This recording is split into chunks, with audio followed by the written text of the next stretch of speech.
ये क्या? फिर बैठ गए सर पकड़कर। इससे क्या होगा जरा बताओ। अरे तो क्या करूं, पूरी की पूरी फसल बर्बाद हो गई। अब क्या खाएंगे पूरे साल। मैंने तो तुमसे पहले ही कहा था कि ये खेती कसानी में कुछ नहीं रखा। मेरे भाई को देखो, 1 साल पहले 2 भैंसें खरीदी थी उसने। दूध का कारोबार ऐसा फला कि अभी पिछले महीने 10 और भैंसें खरीद ली हैं उसने। मैं तो कहती हूँ तुम भी ऐसा ही कुछ क्यों नहीं करते।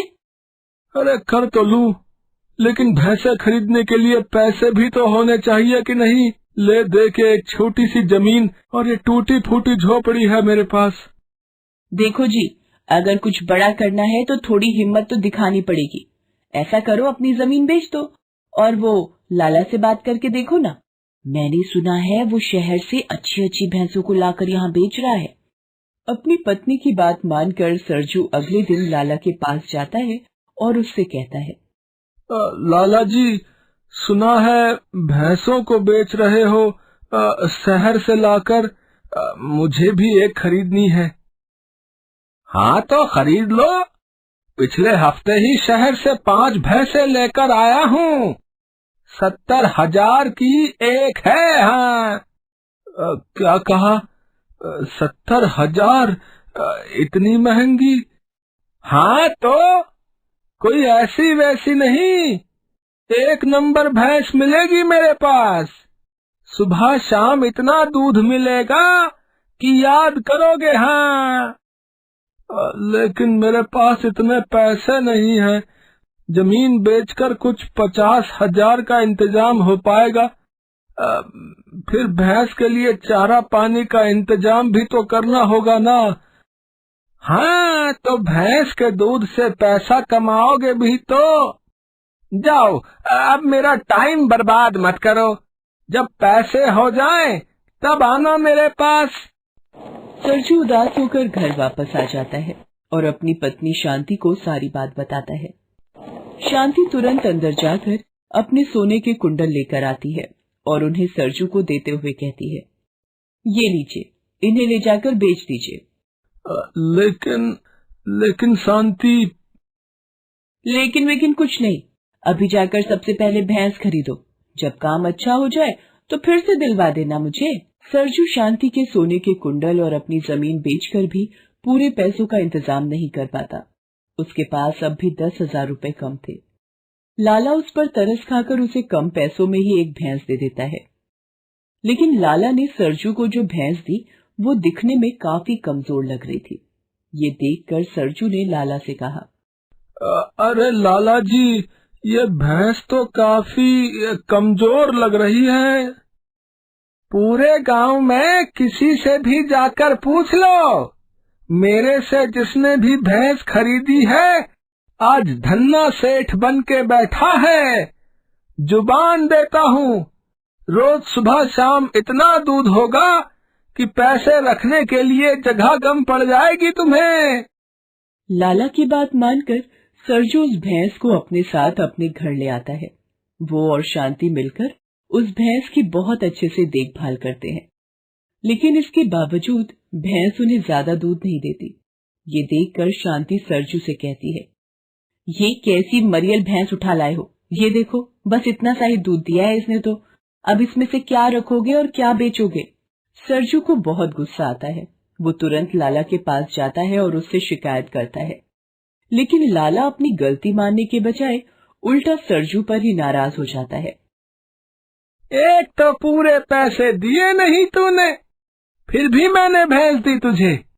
अब तुझसे ही भैंस का ख्याल नहीं रखा जाता तो मैं क्या करूं। ए कल्लू, निकाल बाहर कर इसे, दोबारा नहीं दिखना चाहिए ये यहाँ। लाला का लठैत सरजू को डराकर वहां से भगा देता है। सरजू समझ गया था कि लाला ने उसे धोखा दिया है और उसे बीमार भैंस दी है। ये झटका सरजू के लिए बहुत बड़ा था, जिसे वो बर्दाश्त नहीं कर सका और इस सदमे में उसकी मौत हो गई।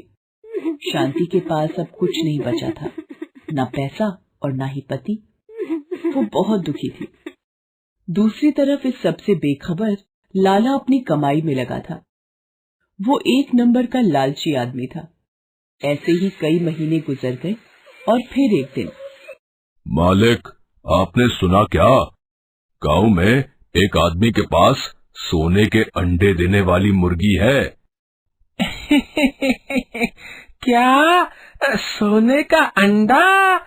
बेवकूफ है तू, है? ये सब कहानियों में ही होता है बस। हाँ मालिक, मैंने देखा है, वो सोने का अंडा अच्छा खासा भारी है। अच्छा, तो चल, कल लेकर चल मुझे भी, मैं भी तो देखूं जरा। अगले दिन लाला का नौकर उसे उस आदमी के पास लेकर जाता है जिसके पास वो सोने का अंडा और उसे देने वाली मुर्गी थी। लाला उस सोने के अंडे को हाथ में लेकर देखता है। वो अच्छा खासा भारी था। फिर लाला मुर्गी के मालिक से पूछता है, ये बताओ भाई, सोने का अंडा देने वाली मुर्गी भी कोई बेचता है क्या? मैं बेच कहाँ रहा हूँ, मैं तो इसकी नीलामी करवाऊंगा, वो भी आज शाम को ही। जो सबसे ज्यादा दाम देगा उसे ही दूंगा इसे। हाँ, और वैसे भी मेरे पास ऐसे बहुत से अंडे हैं, और अब मैं इस मुर्गी का ख्याल रखते रखते थक गया हूँ।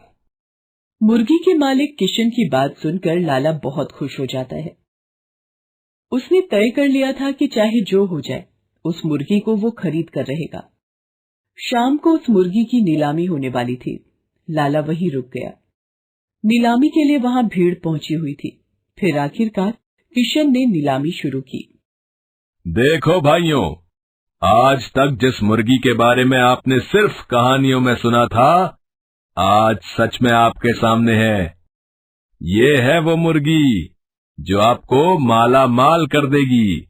ये देखिए, ये रहा वो सोने का अंडा जो इस मुर्गी के साथ आपको मिलेगा, और फिर ऐसा ही एक सोने का अंडा आपको हर रोज ये मुर्गी देगी। तो लगाइए बोली और खरीद लीजिए अपनी किस्मत। फिलहाल इस मुर्गी की कीमत है 5 लाख रुपए।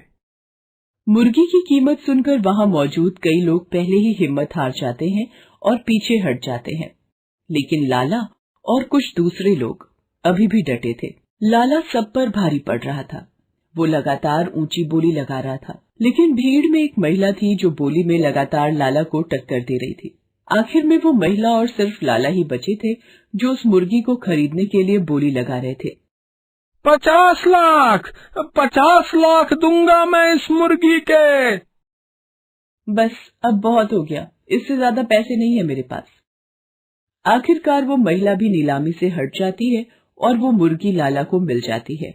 लाला अपनी सारी जमा पूंजी बेचकर पूरे 50 लाख में किशन से उस मुर्गी को खरीद लेता है। वो बहुत खुश था।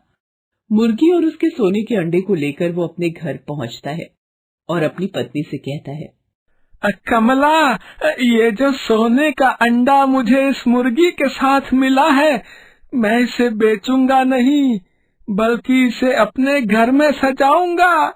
और वैसे भी अब तो ऐसे कई अंडे मुझे मिलने वाले हैं। हाँ। लाला और उसकी पत्नी उस मुर्गी को बड़े प्यार से दाना खिलाते हैं। लाला को पूरी रात नींद नहीं आती। उसे तो बस अगले सोने के अंडे का इंतजार था।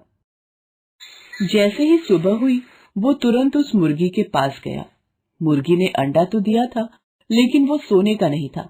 वो तो एक साधारण सा सफेद अंडा था। ये देखकर लाला गुस्से से लाल हो गया। वो तुरंत अपने घर में गया और मुर्गी के साथ मिले सोने के अंडे को लेकर सुनार के पास गया। उस अंडे को देखने के बाद सुनार ने लाला से कहा, अरे लाला जी, सबको चूना लगाने वाले को आज किसने चूना लगा दिया? बकवास मत करो, इस अंडे के बारे में बताओ मुझे। लाला जी, ये अंडा अंदर से लोहे का है और बाहर सोने का पानी चढ़ाया हुआ है बस। वैसे कितने में खरीदा इसे? लाला के पास कोई जवाब नहीं था। वो बुरी तरह तिलमिलाया हुआ था। उस लोहे के अंडे को लेकर वो तुरंत किशन के घर पहुंचा, लेकिन वहां ना तो किशन था और ना ही कोई और। बस दरवाजे पर एक पर्चा लगा हुआ था। लाला ने उस पर्चे को पढ़ना शुरू किया। मुझे पता है कि तुम इस पर्चे तक जरूर पहुंचोगे लाला। सोने का अंडा देने वाली मुर्गी तो तुम्हारे पास है ही, जाते जाते ये भैंस भी लेते जाओ। दरवाजे पर बंधी भैंस को देखकर लाला सब समझ जाता है। वो वही भैंस थी जो उसने सरजू को बेची थी। नीलामी में बोली लगाने वाली वो औरत भी कोई और नहीं बल्कि सरजू की पत्नी शांति ही थी। मुर्गी बेचने वाला शांति का भाई किशन था। ये सब एक जाल था जिसमें लाला बुरी तरह फंस गया था। वो बस उस चमचमाते अंडे को हाथ में लेकर ये सोच रहा था कि आखिर क्या ज्यादा कीमती है, वो अंडा या उसका ईमान, जिसकी कीमत पर वो ना जाने कितने लोगों को धोखा देता आया था।